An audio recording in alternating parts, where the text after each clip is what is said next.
Doutor Ronaldo, o ministro Joaquim Barbosa, que foi outro dos ministros, outro dos votos vencidos, não sei, chegou a afirmar numa entrevista que o Brasil estaria criando um sistema penal de faz de conta, em que as decisões jamais seriam cumpridas. Ele está exagerando? Eu acho que exagerou muito. Basta que você veja números do próprio CNJ do ano passado, de que nós temos uma população carcerária em números absolutos de 440 mil pessoas, das quais 190 mil em prisões sem decisão transitária em julgado. Então já não estamos num país de faz de contas, como ele está colocando, não. Quer dizer, o direito penal ele já se faz presente na vida das pessoas. Mas a maioria desses 160 mil não é por decurso de prazo, excesso de prazo, não necessariamente. Meramente administrativos? Não é meramente administrativa, não.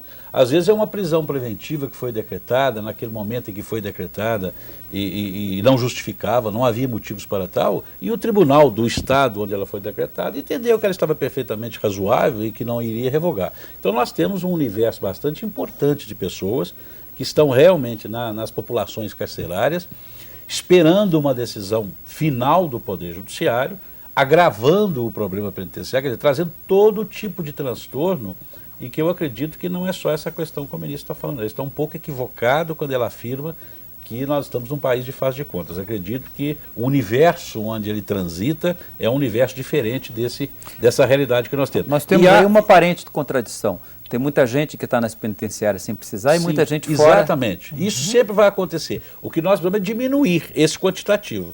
Mas que realmente é uma verdade, muita gente do lado de fora que precisava estar lá dentro e muita gente do lado de dentro que não tem a menor necessidade de estar lá. Agora, apenas para fazer um ligeiro comentário sobre a frase da ministra Ellen Grace, quando ela disse que só no Brasil e que os outros países não se chega a questões dessa ordem nas cortes superiores, há de se considerar a analítica Constituição que esse país tem.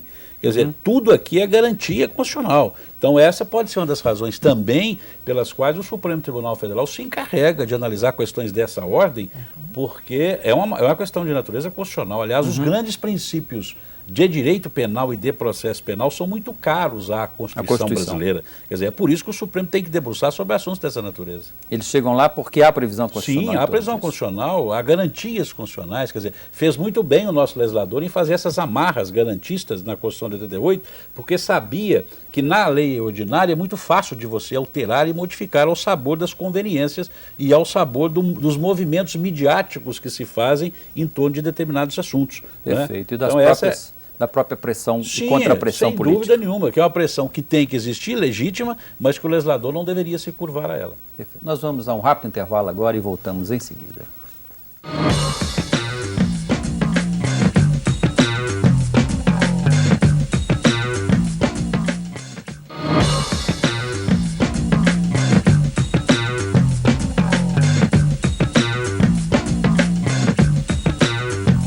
O Via Justiça está de volta. Hoje nós discutimos as repercussões da decisão do STF a respeito da prisão de réus cujas sentenças ainda não transitaram em julgado. Nossos convidados são a desembargadora do Tribunal de Justiça de Minas Gerais, Jane Ribeiro Silva, e o advogado e secretário-geral da OAB, Ronaldo Garcia Dias. Entre os defensores da decisão está o ministro Celso de Mello. Ele formulou a seguinte frase relacionando o acórdão a outras decisões do Supremo em defesa das liberdades.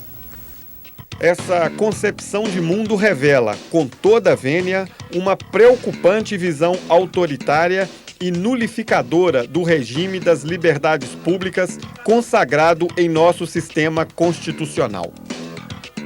Desembargador, essa frase do ministro, numa entrevista que ele deu, ele rebate, né, as críticas feitas à decisão e fala nesse viés autoritário dos que querem, né, a prisão a qualquer custo. O caminho doutrinário dele é o mais correto na visão da senhora? Eu penso que sim. O ministro Celso de Mello é um dos grandes nomes do Supremo Tribunal Federal. Eu lembro que, por ocasião do combate ao regime integralmente fechado, a gente sempre esperava que ele se manifestasse. E também em relação a antecedentes e outras coisas, ele tem decisões excelentes, realmente baseadas na Constituição. A questão, eu acho que é inteiramente principiológica. Os princípios estão na Constituição Federal. E pela Constituição Federal... E tem que Federal, ser seguidos a qualquer custo. Tem que ser seguidos a qualquer custo. Por quê? Porque todas as leis, elas devem estar consoante à Constituição. A lei que se distancia da Constituição, ela não pode ser aplicada, porque ela não está fundada no princípio que está contido lá dentro da Constituição. E, sem dúvida alguma, a liberdade é um dos princípios mais enfatizados na Constituição da República. E hoje em dia nós podemos dizer que a regra é a liberdade e a exceção é a prisão. Então, como é permitida a exceção, essa exceção requer um fundamento. Senão nós cairíamos no autoritarismo a que se referiu o ministro Celso de Mello. Alguns juízes de primeira instância andaram se manifestando pelos jornais e se dizendo um pouco, vamos dizer assim, desesperançados com a decisão do Supremo, pois todo o poder deles, enfim, as decisões deles jamais terão consequência prática. A senhora acha que eles têm razão? Não, com todo respeito à magistratura, principalmente a magistratura mineira, que eu considero uma das melhores magistraturas do país, eu entendo que o juiz, ele tem um poder, mas esse poder não é um poder discricionário. O poder do juiz é um poder regulamentado pela lei. Né? Então, o nosso poder ele tem que estar sustentado principalmente na Constituição. Agora, a Constituição não tirou do juiz o poder dele determinar uma prisão sempre que ela se fizer necessária. Ele só precisa aprender a fundamentar a sua decisão.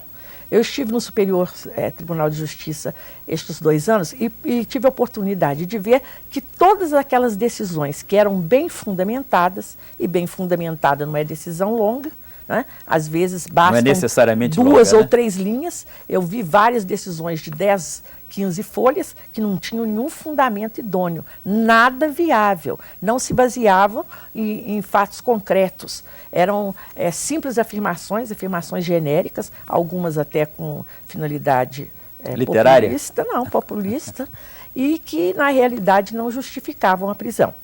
O juiz que sabe justificar a prisão e a decreta exatamente naqueles casos em que ela se faz necessária, ele vai ser cada dia mais prestigiado. E não precisa temer o recurso? Não precisa temer o recurso. Não só pelos tribunais, mas pelos seus próprios jurisdicionados, que saberão que ali tem um homem sério que sabe distinguir a finalidade da prisão.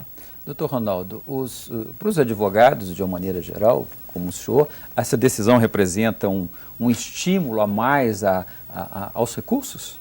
Sem dúvida. E eu apenas gostaria de ratificar o que o advogado acabou de dizer aqui, que eu vejo dessa decisão, mais uma vez reafirmo, uma valorização do juiz.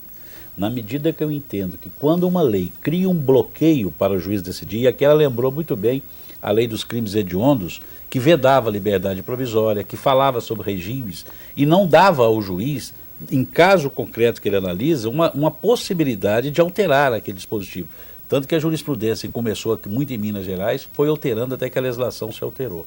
Então eu acredito que o juiz ele tem que ter, sim, a liberdade de decidir de maneira fundamentada, até porque a Constituição assim o diz no artigo 93, que sob pena de nulidade a decisão dele tem que ter fundamento. E claro, para nós advogados, indiscutivelmente, essa decisão abre uma perspectiva de levar aos tribunais superiores estas questões que sempre nos angustiaram, que era a falta, né, da decisão transitar em julgado para iniciar um processo de execução. E isso também reflete não só naqueles que têm condições de ter advogados particulares, mas também que dá à Defensoria Pública ou à Defensoria da Ativa também condições de levar as pessoas menos favorecidas, sob o ponto de vista econômico, essas teses nos tribunais. Então, sem dúvida nenhuma, que ganha também a advocacia criminal.